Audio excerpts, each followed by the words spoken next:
Umar ibn Al-Khattab anhu, during his khilafah, he went to the area of Khaybar. And Khaybar is an area that has a lot of trees, even to this day. And so he went to this area, and it was midday.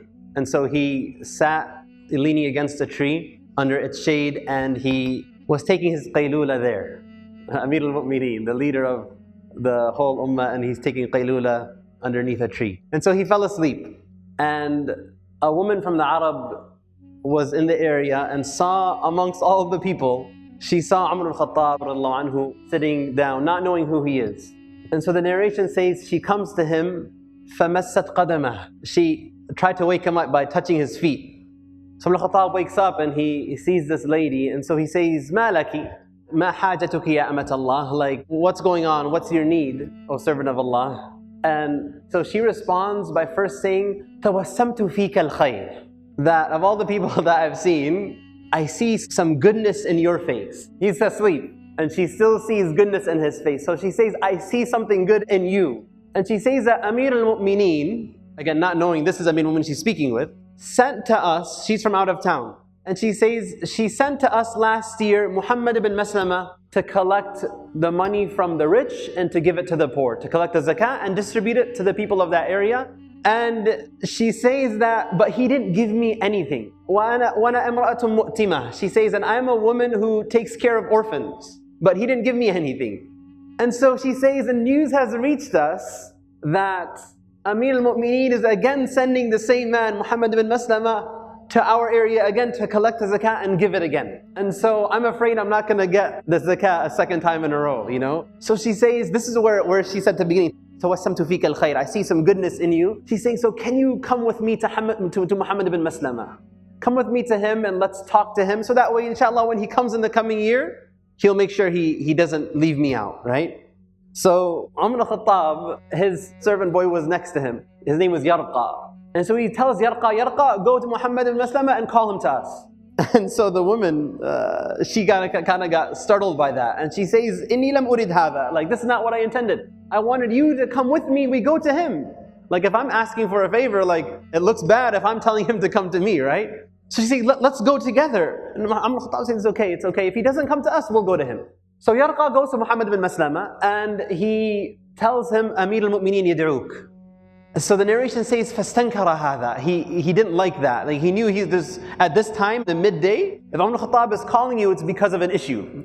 There's something going on. So he says, مَا شَأْنُهُ. Like, what's up? Like, do you know why he wants to talk to me? And he says, no, except that I saw that there was a woman next to him. And so Muhammad ibn Maslama comes, and he finds Amir al-Mu'mineen just where he was, under the tree. And so he says, Assalamu alayka ya Amir al-Mu'mineen wa rahmatullah. Assalamu alayka ya Amir al-Mu'mineen wa rahmatullah. He greets him with the greeting of salam, but he says Amir al-Mu'mineen, and who's there listening? The woman. So when she heard Amir al-Mu'mineen, the narration says, فَاسْتَحْيَتْ وَجَمَعَتْ عَلَيْهَا ثِيَابَهَا. It's like, let's say you go to talk to somebody, your shirt's kind of like untugged and you're unbuttoned and whatnot. So when she realized she's in front of Amir al-Mu'mineen himself, she kind of like fixed everything up and took a step back. And so then Amir al-Mu'mineen begins addressing Muhammad ibn Maslama. And he says, أَتَدْرِي كَيْفَ كُنَّا وَأَنْتُمْ قَبْلَ الْإِسْلَامِ. Do you know how we and you were before Islam? And Muhammad ibn Maslama, he knows he's in trouble. He says, Ya Amir al-Mu'mineen, la ta'jal alay. Oh Amir al-Mu'mineen, don't rush to judgment. And then he says, كُنَّا أَكَلَةَ رَأْسٍ وَالْأَعْرَبُ جَمِيعًا عَدَاؤُنَا. We were a very small number and we were poor and all of the Arabs around us were enemies to us. And he says, Ya Amir al-Mu'mineen, la ta'jal alay. Oh Amir al-Mu'mineen, don't rush to judgment. Just give me a chance. And he says, and I sent you last year to collect the money from the rich and to give to the poor, and you didn't give this woman anything? And then he says, Amir al-Mu'mineen, if that's the case, let me tell you something. It was not intentional.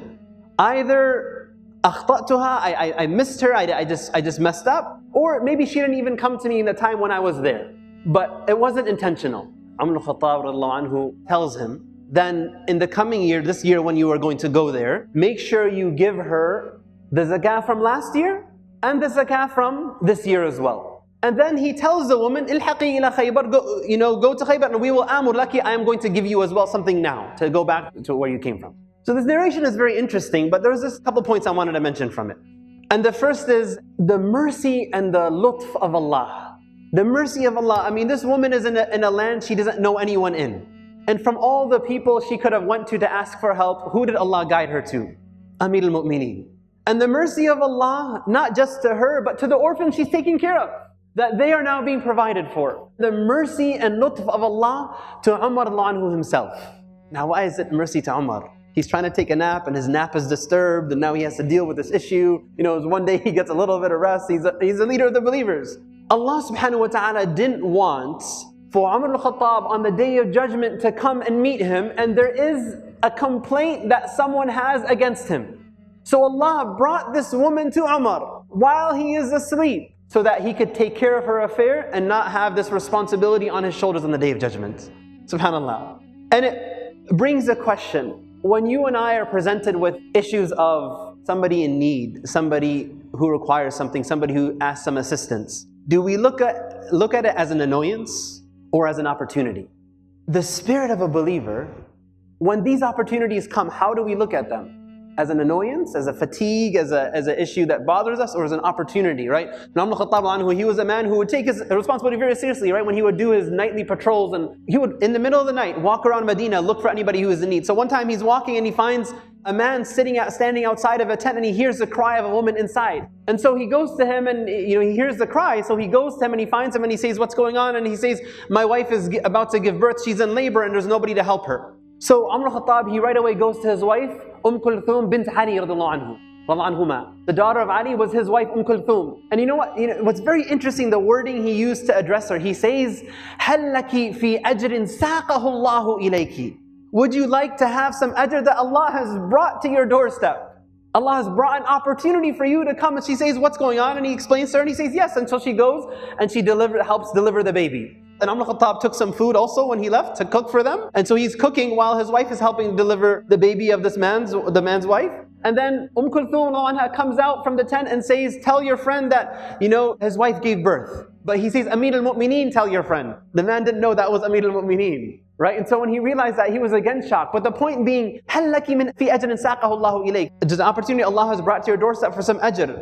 Do you want to take advantage of it? So brothers and sisters, Allah subhanahu wa ta'ala presents to us opportunities throughout our lives. Small things, big things, that we can either look at our perspective really dictates how we respond. Do we look to it as an opportunity for khair, an opportunity for ajr, an opportunity that perhaps Allah will prevent us from having a responsibility on the Day of Judgment, as a means that we raise our rank and our sins be forgiven? Wallahu fi auni al-abd ma kana al-abdu fi auni akhihi. That Allah will be in your assistance so long as you're in assistance of others? Or do we look at it as an annoyance or a fatigue? We ask Allah to give us tawfiq and make us amongst those who are anfa'un nas lin nas, that we are most beneficial to people and those around us. Allahumma ameen.